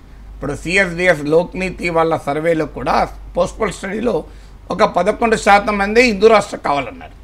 So core ideological voter ఒక సెక్షన్. రెండో section Hindu ecosystem voter. Hindu ecosystem voter అంటే ఇప్పుడు మీకు గణేష్ సేవా సమితి, గాయత్రి పరివార్, మీకు art of living, Sri Sri Sri Ravishankar, Jaggi Vasudev Isha foundation, Baba Ramdev Patanjali. So ఇలా అనేక రకాల, వీళ్ళెవరు డైరెక్ట్గా ఆర్ఎస్ఎస్తో ఎంత సంబంధం ఉన్నది అన్నదానికన్నా కూడా ఓవరాల్గా ఒక హిందూ ఇకోసిస్టమ్ ద్వారా ఒక హిందుత్వ పాలిటిక్స్కి ఒక అనుకూలమైన సోషో పొలిటికల్ వాతావరణాన్ని తీసుకొచ్చినటువంటి వీరు. ఇది రెండవది. మూడవది పొలిటికల్గా బీజేపీ వెనకాలన్న మోడీ ఓటర్. సో మీకు లాస్ట్ నేషనల్ ఎలక్షన్ స్టడీస్ ప్రకారం 2019లో ప్రతి 3 బీజేపీ ఓటర్లు ఒకరు మోడీని చూసి ఓటేశారు. కర్ణాటక లాంటి స్టేట్లో ప్రతి 2లో ఒకరు మోడీని చూసేశారు. సో అందువల్ల మోడీ ఫినామినన్, ఎందుకంటే మోడీ ఫినామినన్ ఉన్న ప్రత్యేకత ఏంటంటే ఒక హిందుత్వ ఐకాన్, హిందుత్వవాదులకు వారసత్వ రాజకీయాలతో ఏవగింపు ఉన్న వారికి ఆయన యొక్క ఛాయ్వాలా నుంచి ప్రధానమంత్రి అయిన ఒక మెరిట్తో నాయకుడు. మూడవ అలాగే యంగర్ జనరేషన్తో అపూర్వమైన కనెక్ట్, మామూలు కనెక్ట్ కాదు. మీకు అర్థం కావాల్సింది చాలామందికి ఏంటంటే ఇలా మోడీ ఒక ఉపన్యాసంలో మోడీ చెప్పాడు, కామన్ మ్యాన్ అనే ఎగ్జాంపుల్ తీసుకొని ఆయన ప్రత్యర్థులు అంటే ఆయన రాహుల్ గాంధీని ఉద్దేశించి అన్నాడు. రాహుల్ గాంధీకి కామన్ మ్యాన్ తెలవాలంటే ఆయన భారత్ జోడో యాత్రలు జరపాలి, కామన్ మ్యాన్ దగ్గరికి వెళ్ళి గెలవాలి. నేనేమో కామన్ మ్యాన్గానే జీవించి కామన్ మ్యాన్లతోనే బతికొచ్చాను అన్నాడు. అప్పుడు అది రియల్ కదా. ఇప్పుడు మనం కాదనేది అనలేం కదా. ఇప్పుడు రాహుల్ గాంధీ జీవితం ఏంటి? తండ్రి ప్రైమ్ మినిస్టరు, నానమ్మ ప్రైమ్ మినిస్టరు, ముత్తాత ప్రైమ్ మినిస్టరు. సో ఆయన కామన్ మ్యాన్ కావాలంటే ఆయన భారత్ జోడో భారత్ నా యాత్రలు జరపాల్సి వచ్చింది. మోడీ జీవితం అంతా కామన్ మ్యాన్తో మొదలు ఆర్ఎస్ఎస్ ప్రచారంగా మొదలైంది. సో కామన్ మ్యాన్ పద్ధతిలో పెరిగింది కదా. లైఫ్ కూడా అలాంటిదే కదా. ఒక సాధారణమైనటువంటి కుటుంబంలో పుట్టాడు. సో అందువల్ల ఈ ఎక్స్పీరియన్స్ అనేది మామూలు ఎక్స్పీరియన్స్ కాదు. సో లైఫ్ నీకు జనంతో ఉన్నప్పుడు ఉండే అనుభవము నీకు ఇంకా ఎక్కడ ఉండదు. సో అందువల్ల అది మోడీ ఓటర్. నాలుగవది ఎథికల్ ఓటర్, అంటే కాంగ్రెస్ పాలిటిక్స్తో చిరాకెత్తి, ప్రాంతీయ పార్టీల వారసత్వ రాజకీయాలతో చిరాకెత్తి, కాంగ్రెస్ పార్టీ అవినీతి కుంభకోణాలతో విసిగెత్తి, సో మనకు తెలుగు సినిమాల్లో చూపెట్టేటువంటి ఒక టిపికల్ పొలిటీషియన్. సో నా 5 ఉంగరాలు పెట్టుకొని కద్దరు బట్టలు వేసుకుని లేపినవారా లేపలేదారా ఇంకా లేపాయి అంటాడు చూడు, అట్లాంటి. సో ఈ type of typical Telugu cinema politician వీళ్ళందరినీ కూడా కాంగ్రెస్ క్యారికేచర్ లాగా ప్రజెంట్ అయ్యారు. ఎందుకంటే కారణం కాంగ్రెస్ కాదు, కాంగ్రెస్లో అంతా అలాంటి వాళ్ళు ఉన్నారా? లేరు. కాంగ్రెస్లో కూడా శశి థరూర్ లాంటి అద్భుతమైన ఇంగ్లీష్ మాట్లాడే నాయకులు ఉన్నారు. మల్లికార్జున్ ఖర్గే లాంటి క్షేత్రస్థాయి నుంచి వచ్చి జాతీయ అధ్యక్షుడైన వాళ్ళు ఉన్నారు. సో చాలా మంది ఉన్నారు కాంగ్రెస్లో బాబు. కానీ దశాబ్దాల పాటు కాంగ్రెసే దేశంలో పాలించడం వల్ల రాజకీయ సంస్కృతిలో ఉన్న నెగిటివ్ అంశాలన్నీ కాంగ్రెస్ పొలిటీషియన్ క్యారికేచర్ అయింది. అది ఎథికల్ ఓటర్ను కాంగ్రెస్కు దూరం చేసి బీజేపీకి దగ్గర వేశారు. సో ఈ 4 రకాల ఓటర్లు 4 డిఫరెంట్ రీజన్స్ వల్ల బీజేపీ దగ్గర అయ్యారు. వీళ్ళు చూస్తున్నది ఒక్క ఆర్ఎస్ఎస్ ఐడియాలజీ. ఎంతమంది బీజేపీ ఓటర్లు we and our nationhood define అని గురు గోల్వాల్కర్ ఉపన్యాసాన్ని చదివచ్చారు నాకు చెప్పండి. లేదు ఎంతమంది పాంచజన్య బంచ్ ఆఫ్ థాట్స్ అని అడిగేవారు ఉపన్యాసాలు చదివచ్చారు, పుస్తకాలు చదివారు చెప్పండి బీజేపీ ఓటర్లు. బీజేపీ ఓటర్లు కాదు, బీజేపీలో ఏదైనా నాయకులు కూడా చదివి ఉంటారు. బట్ ఇదొక రీజన్. ఇదొక్కటే కాదు, మోడీలో ఉండేటువంటి హిందుత్వ ఐకాన్ ఒకటైతే నేషనలిజం, ఒక బలమైన జాతీయవాదము, ఈ ప్యాట్రియాటిజము, వీటిని అయ్యారు. మూడవది ఏంటంటే ఇండియన్ కల్చర్తో మోడీ అసోసియేట్ అయిన తీరు. చాలామంది ఒక రిలీజన్ అనుకుంటారు. ఇవాళ మీరు చూడండి, ఆ కల్చర్ను పొలిటికల్ జాగ్రఫీని, religion culture and political geography కలుపుతాడు మోడీ. మిగతా ఇంత అది నువ్వు రైటా రాంగా ఎవరి ఒపీనియన్ అనుకుండొచ్చు, but that is a wonderful strategy కదా. ఇప్పుడు 2019లో ఉత్తరాఖండ్ గుహలలోకి వెళ్ళాడు. ఎప్పుడు ఎలక్షన్ క్యాంపెయిన్ అయిపోయి సైలెంట్ పీరియడ్లో సైలెంట్ మెసేజ్ ఇచ్చే నాయకుడు ఇంతవరకు చూడలేదు ఎవరిని. అది ఎలక్షన్స్కి 24 గంటల ముందు 36 గంటల ముందు సైలెంట్ పీరియడ్లో సైలెంట్గా పోయి ఒక పవర్ఫుల్ ఇంపాక్ట్ చూపెట్టారు. ఒక గోల్లోకి వెళ్ళి వచ్చాడు, గోల్లోకి పోయేటప్పుడు కెమెరాలు, గోల్లో బయటకు వచ్చేప్పుడు కెమెరాలు. ఇలా 2024లో కన్యాకుమారి వివేకానంద్ రాక్ మెమోరియల్కి వెళ్ళాడు. ఎందుకంటే ఈ దేశంలో హిందుత్వ అభిమానులు కాని వాళ్ళు కూడా స్వామి వివేకానంద అభిమానులు. స్వామి వివేకానంద అభిమానులు చాలామంది ఉంటారు మీకు. ఎందుకంటే వివేకానంద డజంట్ రిప్రజెంట్ హిందుత్వ, ఈ represent the Indian spiritual renaissance. So అందువల్ల ఇండియన్ స్పిరిచువల్ రెనేసెన్స్తో ఉత్తేజితులు చాలామంది ఉంటారు. నాలాంటి వాడు కూడా స్వామి వివేకానంద రచనలు అంటే చాలా స్ఫూర్తి నాకు. సో అందువల్ల నేను రామకృష్ణ మిషన్ స్వామీజీలతో కలిసి ప్రోగ్రామ్ కూడా చేశాను. మీరు స్వామి స్థితికంఠానంద, స్వామి బోధమయానందలతో వీడియోలు ఉంటాను నా యూట్యూబ్ ఛానల్. సో అందువల్ల ఆ సెక్షన్ అట్రాక్ట్ అయ్యాడు. మీరు చూడండి 2029లో మోడీ ఎక్కడికి పోతాడో ఇప్పుడే చెప్తాను నేను. బహుశా ఇప్పుడు చెప్పగలుగుతాను నేను 90% రైట్ అవుతుంది. నా అంచనా అరుణాచల్ ప్రదేశ్లోని తవాంగ్ బౌద్ధ మత క్షేత్రానికి వెళ్తాడు. అది చైనా బార్డరు, చైనా క్లెయిమ్ చేసుకునే ప్రాంతము, అది నార్త్ ఈస్ట్. సో ఇప్పుడు అక్కడికి వెళ్ళి సో ఒక కొత్త సెక్షన్ అట్రాక్ట్ చేసే అవకాశం ఉంది. సో అందువల్ల మోడీ కల్చర్ను మీరు చూడండి, ఆ కల్చర్, రిలీజన్ అండ్ ఇది ఉపవాసం ఉంటాడు నవరాత్రోత్సవాలప్పుడు, ఇవన్నీ రిలీజను, కల్చరు, పొలిటికల్ జాగ్రఫీని పవర్ఫుల్గా మిక్స్ చేస్తాడు. అన్నిటికీ మించి వెల్ఫేరిజము, డెవలప్మెంట్ కూడా ఉంది. ఇది చాలామంది మర్చిపోతారు. ఇప్పుడు మోడీ ఉపన్యాసంలో ఒక ఇంట్రెస్టింగ్ పీస్ ఆఫ్ స్టాటిస్టిక్స్ ఇచ్చాడు. ఇది రియల్ కూడా. ఒకప్పుడు పాస్పోర్ట్ రావాలంటే మీకు ఎన్ని రోజులు పట్టేది? 50 రోజులు, 55 రోజులు పట్టేది. తత్కాళ్ళు బ్రోకర్లు నానా బీవస్తం. అవును. ఇప్పుడు ఎంత సేదపడతారు? 5-6 రోజుల్లో వస్తుంది. ఇది మార్పు కాదా? ఈజ్ ఆఫ్ లివింగ్ కాదా అంటాడు ఆయన. ఇది నిజమే కదా, కాదని ఎలా అనగలం? మోడీ పట్ల ఏమైనా ఐడియాలజికల్ హేట్రెడ్ ఉన్నాడు తప్ప రియాలిటీ ఒప్పుకోవాలి కదా. మన కళ్ళ ముందు అది ఎలా జరిగింది? అంతకుముందు 2014లో 77 పాస్పోర్ట్ సేవా కేంద్రాలు ఉండే, ఇప్పుడు 525 అయ్యాయి. నీకు టోల్ గేట్ దగ్గర ఎవరేజ్ టైం 2014లో 12 minutes, ఓకే, ఇప్పుడు 30 seconds ఫాస్టాగ్ వచ్చాక ఎవరేజ్ టైం. ఇది ఈజ్ ఆఫ్ లివింగ్ కాదా అంటాడు. సో ఇవన్నీ గతంలో జరగలేదా? జరగచ్చు, కానీ వాళ్ళు చెప్పుకోలేదు, వీళ్ళు చెప్పుకోగలుగుతున్నారు. పాయింట్ అది. మీకు ఇంకొక ఉదాహరణ చెప్పాడు ఆయన. మీకు ఇలా అంటే ఒక ఈజ్ ఆఫ్ ప్రజల ఈజ్ ఆఫ్ లివింగ్ అనేది ఒకప్పుడు మీకు ఇన్కమ్ ట్యాక్స్ రీఫండ్ మనందరికీ అనుభవం. ఎవరేజ్ టైం 93 రోజులు పట్టేది, కొంతమందికి అయితే 2 ఏళ్ళు, ఏడాది, 3 ఏళ్ళు కూడా పట్టేది. ఇప్పుడు ఎవరేజ్ టైం 10 రోజుల్లో నీకు డబ్బులు రిటర్న్ వస్తున్నాయి. దీనికి టెక్నాలజీ ఉపయోగపడింది, డౌట్ లేదు. కానీ అది క్రెడిట్ గోస్ టు హిమ్ కదా అంటాడు. ఇప్పుడు 80 కోట్ల మందికి ఉచితంగా ఆహార ధాన్యాలు ఇస్తున్నారు, దాని ప్రభావం ఉండదా? రాముని కన్నా రేషన్ ప్రభావం చాలా ఎక్కువ.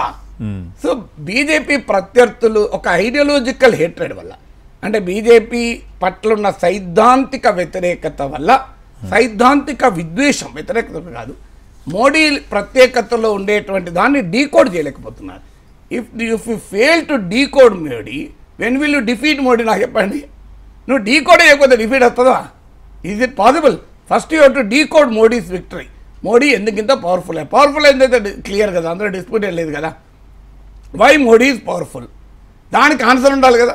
So you should decode Modi to defeat Modi.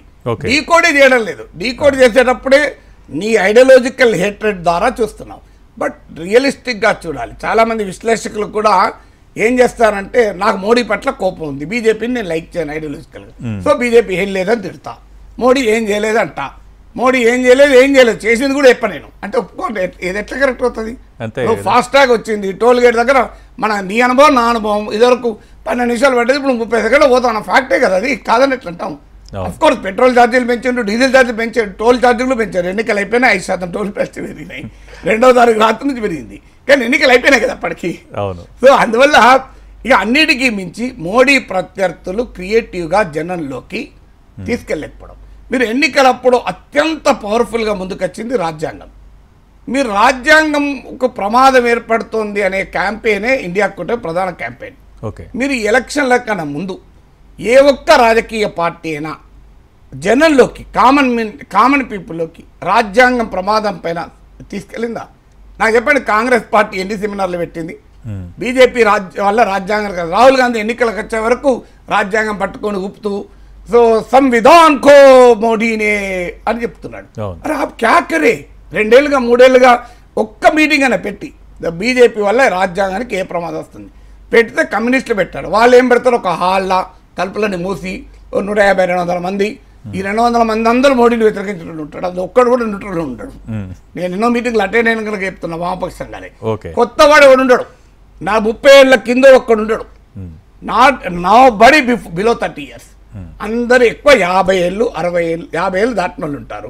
వీళ్ళందరూ సాంప్రదాయ మోడీ వ్యతిరేకులు, సాంప్రదాయ బీజేపీ వ్యతిరేకులు. వాస్తవాలను అంగీకరించిన అసలు వాళ్ళ మీటింగ్ పెట్టి తలుపులు మూసేసి వాళ్ళు 150-200 మంది ఉండి ఇరాక్ పై యుద్ధమైన వాళ్ళే ఉంటారు, లేదు ఇజ్రాయెల్ పై గాజా యుద్ధమైన వాళ్ళే ఉంటారు, ఆర్థిక సంస్కరణలైన వాళ్ళే ఉంటారు.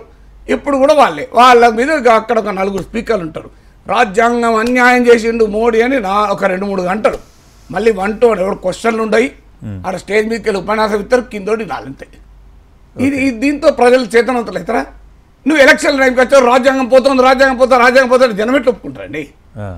జనం ఎట్లా ఒప్పుకుంటారు? మీరు అంతకుముందు ఏం చెప్ప నాగేశ్వర అంటాడు, ఈ 10 ఏళ్లలో రాజ్యాంగానికి ఏర్పడుతున్న ప్రమాదం పైన నా యొక్క 5-6 గంటల కంటెంట్ ఉంటుంది. ఏ వీడియో కూడా 50,000 లక్ష వ్యూస్. మరి నేను చేసింది ఏ రాజకీయ, నేను గొప్ప అని అంటలేను. ఇప్పుడు నాగేశ్వర అంటాడు ఒక్కడే చేయగలుగుతారు, రాజకీయ పార్టీ అయితే చేయాలి. మరి ఎవరు చేయకపోతే బీజేపీ పెరగకపోతే ఏం చేస్తుంది? వీళ్ళకు మైనారిటీ ఫండమెంటలిజం కనబడదు. నీకు మజ్లిస్ ఇత్తహాదుల్ ముస్లిమీన్ మతోన్మాద పార్టీ కాదు, ఇండియన్ యూనియన్ ముస్లిం లీగ్ మతోన్మాద పార్టీ కాదు, కేరళ కాంగ్రెస్ వర్గం క్రిస్టియన్ ఫండమెంటలిస్ట్ పార్టీ కాదు, వాళ్ళు ఎల్డీఎఫ్లు ఉంటారు. మీకు ఫుర్ఫురా షరీఫ్ బెంగాల్ అసెంబ్లీ ఎలక్షన్లో కమ్యూనిస్టులు కాంగ్రెస్తో కలిసి కూటమిలో ఉన్నారు. అంటే బీజేపీ మతోన్మాద పార్టీ అవుతుంది, ఫుర్ఫురాజ్ షరీఫ్ ముస్లిం పార్టీకి నడిపే మతోన్మాది కాదంటే నాకు అర్థం కాదు. అదే జనం ఒప్పుకుంటారా హిందూ ఓటర్? నీకు ఫుర్ఫురాజ్ షరీఫ్ సెక్యులర్ ఎట్లయితాడు? అయితే దాని పేరు ఇండియన్ సెక్యులర్ ఫ్రంట్ అని పెట్టారనుకోండి, పెడితే నడుతుందా? ఆయన ముస్లిం మత గురువు కదా. సో మీకు హిందూ మత గురువులు రాజకీయాలు చేస్తే మతోన్మాదం అయితే, ముస్లిం మత గురువులు రాజకీయాలు చేస్తే మతోన్మాదం కాదా? తర్వాత మీకు ఆల్ ఇండియా యూడిఎఫ్ అక్కడ అస్సాంలో ఉంటుంది, ఆ బద్రుద్దీన్ కమల్, దానికి కాంగ్రెస్ పార్టీతో పొత్తుంటుంది. ఇవన్నీ కూడా బీజేపీకి ఉపయోగపడేది కదా. అందువల్ల బీజేపీ ప్రత్యర్థుల బలహీనతలు ఒక సృజనాత్మకంగా క్రియేటివ్గా బీజేపీని ఎదుర్కోలేని వీరి అసమర్థత వల్ల మోడీ పెరుగుతున్నాడు, బీజేపీ పెరుగుతుంది. ఇలా వీరు పెరుగుతున్న తర్వాత దానికి ఏ కారణం చెప్పలేక ఈవీఎంల వల్ల అంటారు, లేదంటే మతోన్మాద హిందూ ముస్లిం. నిజమే, అది హిందూ ముస్లిం, ముజ్రా, మంగళసూత్ర, ఇవన్నీ వర్డ్స్ మీరు ఇవాళ ఒక లిస్ట్ తీసానండి ఏమేమి పదాలు వచ్చి ఉంటాయి ప్రచారం అంటే. జాబ్స్, ధరలు ఇవి లేవు, వికసిత భారత్ కూడా లేదు, స్వచ్ఛ భారత్ లేదు, డిజిటల్ ఇండియా లేదు, స్టార్టప్ ఇండియా లేదు, మేక్ ఇన్ ఇండియా లేదు. ఇలా వచ్చిందల్లా ముస్లిం, ముజ్రా, మంగళసూత్ర ఇవే వచ్చాయి. నిజమేది బాబ్రీ తాళం ఇవి వచ్చాయి. కానీ బట్ అదొక్కటే కాదు, అది సిమెంటింగ్ ఫోర్స్. కానీ మిగతా ఈ ఫ్యాక్టర్స్ అన్నీ మీరు ఆలోచించకుండా బీజేపీని ఎట్లా ఓడిస్తారు నాకు చెప్పండి. రైట్, ఈ ఇండి కూటమి గురించి కూడా ప్రస్తావన వచ్చింది కాబట్టి ఏంటి సార్ ఈ ఎగ్జిట్ పోల్స్ని అడ్డంగా కొట్టిపారేసిన పరిస్థితి? ఈ రోజు కూడా అంటున్నారు 295 సీట్స్ ఖచ్చితంగా మేము వస్తాయని చెప్తున్నారు, ఖర్గే చెప్తున్నారు, సోనియా గాంధీ కూడా స్టేట్మెంట్ ఇచ్చారు. సరే, మమతా ఎలాగో ఈరోజు ఎగ్జిట్ పోల్స్ని అసలు 3 సార్లు తప్పైనాయి పశ్చిమ బెంగాల్లో అని చెప్తూ ఉన్నారు. ఏంటి ఇండి కూటమి పరిస్థితి ఏంటి? 295 సీట్స్ ఖచ్చితంగా వస్తాయని చెప్తున్నారు, ఏంటి ధీమా దానికి సంబంధించి? అంటే ఎగ్జిట్ పోల్స్ రైట్ అయిన సందర్భం ఉంది, తప్పైన సందర్భం ఉంది. అవును, ఇప్పుడు ఏ ఎగ్జిట్ పోల్సే భిన్నంగా ఉంటానే కదా. ఇప్పుడు దైనిక్ భాస్కర్ ఇచ్చిన ఎగ్జిట్ పోల్లో ఎన్డీఏకు లోయెస్ట్గా 280 ఇచ్చారు, 280 ఎన్డీఏకు, బీజేపీ కూడా కాదు. మీకు యాక్సిస్ మై ఇండియా 401 ఇచ్చారు. అవును, దాన్ని చూస్తే ఎట్లా అనిపిస్తుంది అంటే 400 మోడీ అడిగింది కనుక ఒకటి కల్పించినట్టు కనబడుతున్నాయి. సో యాక్సిస్ మై ఇండియా వాళ్ళది మీకు క్లియర్గా India today axis My India అంటే అవుటర్ లిమిట్ 401 ఇచ్చారు. సో 280 to 401 మధ్యలో ఎంత డిఫరెన్స్? 121 సీట్లు కదా. అసలు మీకు ఆశ్చర్యం వేస్తుంది. ఇప్పుడు ఇండియా టుడే వాళ్ళు ఇచ్చారు తెలుగుదేశం పార్టీకి, కూటమికి ఎంత ఇచ్చారు ఆంధ్రప్రదేశ్లో? 98 నుంచి 128, 30 గ్యాప్ అట. అసలు ఇది ఎక్కడ ఉంటుంది? నాకు 30 మార్కులను రావచ్చు, 60 మార్కులను రావచ్చు. 30కి 60కి తేడా లేదా? 30 అయితే ఫెయిల్ అవుతారు, 60 అయితే ఫస్ట్ క్లాస్ వస్తాడు. పోనీయండి, అధికారం డైరెక్షన్ కరెక్ట్గా చెప్పాడు కదా. డైరెక్షన్ అయితే ఒకటే కరెక్టా కాదా రేపు తెలుస్తుంది, ఒకే రకంగా చెప్పాడు కదా అనొచ్చు. కానీ 60% వస్తుంది, 90% వస్తుంది అని తేడా లేదా? అంటే వాడు ఐఐటి ఎగ్జామ్ రాసిన నీకు ఎన్ని వస్తాయి అంటే నాకు 60 to 90 రావచ్చు అని, నాకు 90 వస్తే వాడు సీట్ వస్తుంది, 90 కూడా రాదు. నాకు 65 to 95 వస్తాయని అనుకో, 95 అయితే ఐఐటీలో ఎక్కడో కానీ వస్తాయి, 65 అయితే ఏం రాదు, డిగ్రీ కాలేజీలో సీట్ వచ్చి కష్టం. అవును కదా. సో మరి ఇంత తేడా చెప్తారా అంటే నా సర్వేలో ఎవడన్నా? సో ఆ సర్వేలో అక్కడ విచిత్రం ఉంటుంది కదా, ఒక బేసిస్ ఉండాలి కదా. 98 to 128 అట, 280 ఇక్కడ, 401 ఇక్కడ, 120 తేడా ఉంటే లోయర్ అవుటర్ ఎవరు? అలాగే యాక్సిస్ మై ఇండియా ఇప్పుడు ఎవరికి వాళ్ళు తమకు అనుకూలం చెప్తారు. ఇప్పుడు సాక్షిలో వాళ్ళ పేజ్ 1లో టైమ్స్ నౌ ఈటీజీ సర్వేలో వైసీపీదే పై చేయని వాళ్ళు వేశారు. ఆంధ్రజ్యోతి ఈనాడులో అది వేశారు. ఆ వార్త ఎక్కడా లేదు, ఆ వార్తను వెతికాను ఇవాళ. అక్కడ ఏ వార్త వేశారు? India today axis My India వేశారు. ఎందుకంటే వాళ్ళు టీడీపీ వస్తుందని చెప్పారు కనుక. సో వీళ్ళు అదే లేదు, వాళ్ళు ఇదే లేదు. నాగేశ్వరరావు అంటూ 2 చెప్తే కోపం వస్తుంది. ఇప్పుడు నేను 2 చెప్పాలి కదా, నేను ఒకటి ఎట్లా చెప్పగలుగుతా? So Axis My India Karnataka ఎన్నికల్ని ఖచ్చితంగా ప్రిడిక్ట్ చేసిన వారు కూటమికే వస్తానన్నారు. సాక్షి వాళ్ళు ఏమంటారు? మధ్యప్రదేశ్లో ఘోరంగా దెబ్బతిన్న యాక్సిస్ మై ఇండియా వాళ్ళు చెప్తున్నారంటారు. అది 2 నిజమే. ఇప్పుడు మధ్యప్రదేశ్లో కాంగ్రెస్ గెలుస్తుందని చెప్పింది ఇండియా టుడే. కర్ణాటకలో ఖచ్చితంగా కాంగ్రెస్ గెలుపును పర్ఫెక్ట్గా అంచనా వేశారు, 135. ఇప్పుడు ఎవరికి అవసరమైంది వాళ్ళు చెప్పుకుంటాం. 2 చెప్పడానికి ఇద్దరు కోపమే. ఉన్న రియాలిటీ చెప్తే glass half full half empty ఉంటుంది. కానీ రియాలిటీ కదా. దీన్ని నేనైనా, మీరైనా, హిందూ అయినా, సిక్ అయినా, ముస్లిం అయినా, కాంగ్రెస్ అయినా, వైసీపీ అయినా, అమెరికన్ అయినా, వైట్ అయినా, బ్లాక్ అయినా, ఆఫ్రికన్ అయినా, యూరోపియన్ అయినా దీన్ని ఫోన్ అనే అంటారు కదా. అవును, పోనీ ఎవడు ఐఫోన్ అనొచ్చు, మనకి ఇంకోటికి అర్థం కాక ఆండ్రాయిడ్ ఫోన్ అనొచ్చు దూరం నుంచి. బట్ ఫోన్ అయితే అంటారు కదా ఎవడన్నా. అది ఒకటో తరగతి నిరక్షరాస్తుడైనా, చదువుకున్నాడైనా, అంబానైనా, అడక తిన్నవాడైనా దీన్ని ఫోనే అంటాడు, ఇంకా వేరే అంటాడా? కానీ ఇదంటే జనానికి యాక్సెప్ట్ చేయడం రెడీగా లేరు. దీన్ని ఏమనాలి? ఓడు ఇది ఫోన్ కాదు, ఇది కుక్క పిల్ల అంటే ఆ కుక్క పిల్ల అనాలి మనం. మళ్ళీ వెంటనే ఇది కుక్క పిల్ల కాదు ఫోన్ బిల్లా అనాలి. ఎట్లా సాధ్యమవుతుందండి ఇది? రాజకీయ పార్టీలు ఆంధ్రప్రదేశ్ ఇట్లా తయారైనాయి. సో వాడు ఏం చెప్తే అదే అనాలి. మనం చెప్పకపోతే నువ్వు అమ్ముడు పోయినావు, నువ్వు వెంటనే అమ్ముడు పోయినావు. కండవాళ్ళు తెస్తారు, కప్పనే కప్పుతారు, మామూలుగా కప్పరు. గ్రాఫిక్స్ వచ్చినాయి కదా, ఎడిటింగ్ వచ్చింది కదా, ఎట్లా పడితే అట్లా ఎడిట్ చేసుకోవచ్చు కదా. సో ఈ అరాచకత్వం రాజకీయాలకు మంచిది కాదు. అందువల్ల లెటర్ బి రియలిస్టిక్ అంటారు, వాస్తవాలు చెప్పాలి. అంటే ఈ ఎగ్జిట్ పోల్స్లో ఇంత తేడా ఉంది కనుక ఒక వాస్తవం మీరు అడిగిన క్వశ్చన్ 295 అంటారు, వాళ్ళు నమ్ముతూ నమ్మచ్చు. ఎందుకంటే డెఫినెట్గా నా అంచనా బీజేపీ అధికారం వచ్చే అవకాశం ఉంది, కాంగ్రెస్ పార్టీ పెరుగుతుంది, ఇండియా కూడా పెరుగుతుంది, దాంట్లో డిస్ప్యూట్ లేదు. సో రేపు ఒకవేళ ఓడిపోయినా ఈవీఎంలు అని చెప్పడానికి స్కోప్ ఉంటుంది. లేదు హిందూ ముస్లిం రెచ్చగొట్టాడు గెలిచాడు అనొచ్చు. బట్ ఏదైనా లేదా 295 నిజంగానే వస్తే ఇట్స్ ఎ మిరాకిల్. ఇండియా కూటమికి 295 వస్తే నేను వెళ్ళి మళ్ళొక ఏడాది పాటు 2 ఏళ్ల పాటు రాజనీతి శాస్త్రం చదవడానికి యూనివర్సిటీలో కాలేజీలో చేరాలి. నాగేశ్వర్ గారు, ఇప్పుడు అల్టిమేట్గా ఇంత విశ్లేషణ తర్వాత బీజేపీ క్రమేపీ పెరుగుతూనే ఉంది దేశవ్యాప్తంగా, జాతీయ స్థాయిలో కాంగ్రెస్ కూడా అంటే అల్టిమేట్గా సీట్లు పెరుగుతాయి, ఓటింగ్ షేర్ పెరుగుతుంది, ఆపు అలాగే పెరుగుతుంది. కానీ దేశవ్యాప్తంగా జాతీయ స్థాయిలో బలహీనపడే పార్టీలు అంటే ఇంకా కమ్యూనిస్ట్ పార్టీలైనా ఏమనుకో పడకపోవచ్చు, వాళ్ళ బలం పెద్దగా లేదు కనుక. ఓకే, ఎందుకంటే వాళ్ళు కొనే 3 సీట్లు, ఇంకేం బలహీనపడతారు. ఇప్పుడు నా సిపిఎం కొనే 3 సీట్లు నాకు గుర్తున్నంత వరకు. కేరళలో అలప్పుజ 1 సీటు, తమిళనాడులో 2 సీట్లు వచ్చాయి, బెంగాల్లో రాలేదు. సీట్ల సంఖ్య ఓకే, బట్ ఓటింగ్ షేర్ కూడా తగ్గిపోతే ప్రమాదకరం. బెంగాల్లో 42 సీట్లు, 1 సీట్లో కూడా సెకండ్ పొజిషన్ లేదు. మీకు ఈసారి కూడా బహుశా అలాగే ఉన్నది. తమిళనాడులో డిఎంకే అనుకూల కూటమి ఉంది కనుక అక్కడ 2 సీట్లు గెలిచే అవకాశం ఉంది. కేరళలో మరి 1 ఉంది కనుక అది 0 కావచ్చు, 1 కావచ్చు, 3 కావచ్చు, 4 కావచ్చు. సో ఆ పాసిబిలిటీ ఉంది. రాజస్థాన్లో కూడా 1 సీట్ సికార్ సీట్లో గట్టి పోటీ ఇస్తుంది సిపిఎం. సో అక్కడ కాంగ్రెస్తో పొత్తు పెట్టుకొని పోటీ చేస్తుంది ఈస్టర్న్ రాజస్థాన్లో. ఆ బెల్ట్ మొత్తం నీకు కొంత అనుకూలంగా కాంగ్రెస్ సికార్లో చాలా బలమైన రైతు ఉద్యమాలు నడిపారు. అందువల్ల లెఫ్ట్ ఓట్లు సీట్లలో పెద్ద మార్పు ఉండకపోవచ్చు. అయితే మీరు అన్నట్లు డెఫినెట్గా బీజేపీ అధికారం వచ్చే అవకాశం ఉంది. కాంగ్రెస్ పార్టీ ఒకవేళ ఓడినా వాళ్ళు 295 వస్తే చెప్పలేం, కానీ ఆ ఫిగర్ ఎక్కడికి వెళ్ళి తెచ్చా నాకు తెలియదు. ఎగ్జాక్ట్లీ 295 చెప్తున్నారు. But that will let us see. అన్నీ మనకే తెలుసా అనుకోవాల్సిన అవసరం లేదు కదా. Let us give benefit of doubt to India కూటమి ఆల్సో. వాళ్ళ లెక్కలు కూడా నిజమేమో మనకు తెలియదుగా, చూద్దాం. కొన్ని గంటల్లో తేలిపోగా మనం ఎందుకు ఊహించాలి. So but let us give them benefit of doubt. కాకపోతే మాత్రం డెఫినెట్గా కాంగ్రెస్ పెరుగుతుంది, కాంగ్రెస్ మిత్రపక్షాల బలం కూడా పెరుగుతుంది, అంతవరకు షూర్. మీరు అన్నట్టు లెఫ్ట్ బలం పెరగకపోవచ్చు, ఎందుకంటే 2004 20 ఏళ్ల క్రితం వెనక్కపోతే మీకు 60కి పైగా సీట్లు లెఫ్ట్. యూపీఏ ప్రభుత్వం లెఫ్ట్ మద్దతుతో నిలబడింది. So it's a very serious question కదా. ఇంట్రాస్పెక్షన్కు లీడర్షిప్ ఆలోచించాలి కదా, ఎందుకంటే చాలా శాస్త్రీయంగా ఆలోచిస్తారని పేరు. భారతదేశ రాజకీయాల్లో త్యాగానికి అర్థం చెప్పింది కమ్యూనిస్టులు, అనుమానం లేదు. ఇప్పటికి కూడా దేశంలో ఉన్న అన్ని పార్టీల్లో చూస్తే కమ్యూనిస్ట్ నాయకుల్లో కూడా లోపాలు ఉండొచ్చు, తప్పని కాదు. బట్ రిలేటివ్లీ అన్ని పార్టీలు ఒప్పుకుంటాయి కమ్యూనిస్టు నాయకుల్లో ఉన్నంత నిజాయితీ మిగతా పార్టీలు తక్కువ.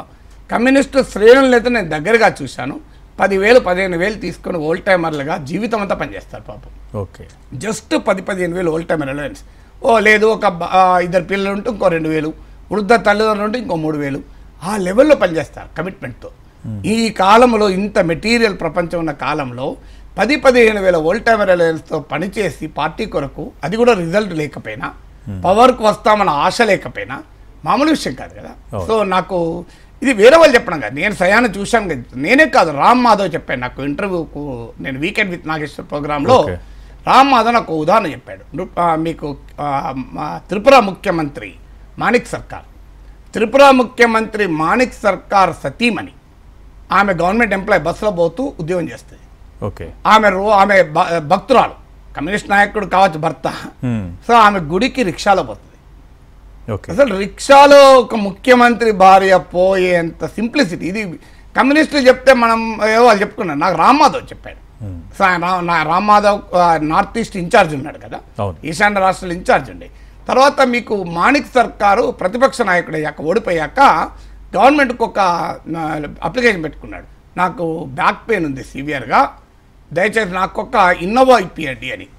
అపోజిషన్ లీడర్ గవర్నమెంట్ వెహికల్ ఉంటుంది, ఆయన క్యాబినెట్ ర్యాంక్ కదా, ఇన్నోవా అడిగాడు. ఇన్నోవా అడిగినందుకు త్రిపురలో ఆయన పైన విపరీతంగా కాంగ్రెస్ బీజేపీలు దుమ్మెత్తిపోశారు. విలాసవంతమైన జీవితానికి అలవాటు పడ్డాడు, కమ్యూనిస్టులు ఇన్నోవాలు కావాలన్నట అని. మన దగ్గర వార్డు మెంబర్లకు ఉంటుంది ఇన్నోవాలు, గ్రామంలో సర్పంచ్కు వార్డు మెంబర్కి ఇన్నోవా ఉంటుంది. అంటే ఒక మాజీ ముఖ్యమంత్రి అనేక సంవత్సరాలు, ఒక్కసారి కాదు 2 సార్లు 3 సార్లు ముఖ్యమంత్రిగా పనిచేసిన వ్యక్తి అడిగింది ఏంటంటే ఇన్నోవా. మన దగ్గర సర్పంచ్లో ఫార్చునర్లు ఉంటాయి. సో అందువల్ల కమ్యూనిస్ట్ డెఫినెట్గా దే హ్యావ్ టు రీథింక్ ఎక్కడ పొరపాటు జరిగింది అనేది మాత్రం they have to do serious introspection. Thank you so much Nageshwar గారు విశ్లేషణ అందించినందుకు. ఇది ఇవాళ అనాలిసిస్ విత్ ప్రొఫెసర్ నాగేశ్వర్ కార్యక్రమం. Stay tuned.